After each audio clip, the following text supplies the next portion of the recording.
መርዝ የተጨመረበት ስራይ ወይም መተት የተደረገበት ምግብ የተመገቡ፣ የተሳሳተ መድኃኒት የወሰዱ፣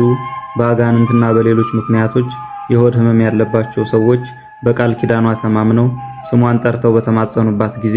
ከአምላኳ አማልዳ ከህመማቸው የምትፈውስ ከችግራቸው የምትፈታና ከሞት የምትታደግ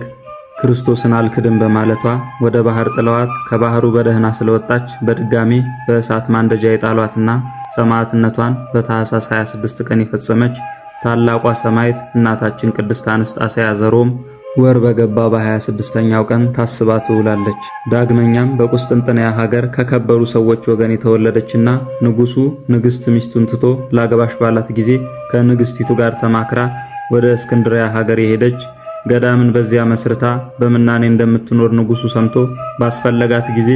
ወደ አስቄጥስ ገዳም ሄዳ ከአበምኔቱ ከአባ ዳንኤል ጋር በመመካከር ራሷን ለመደበቅ የወንድ ልብስ ለብሳ ለ28 ዓመታት በዋሻ ውስጥ ስትጋደል የኖረች ታላቋ ገዳማዊት እናት ቅድስት አንስጣስያ ዘእስክንድርያ ዛሬ ጥር 26 ቀን ያረፈችበት ዓመታዊ የመታሰቢያ በዓሏ ነው። ለእግዚአብሔር ምስጋና ይሁን። እኛንም በቅድስት አንስጣስያ ዘሮምና በቅድስት አንስጣስያ ዘእስክንድርያ ጸሎት ይማረን ይቆየን።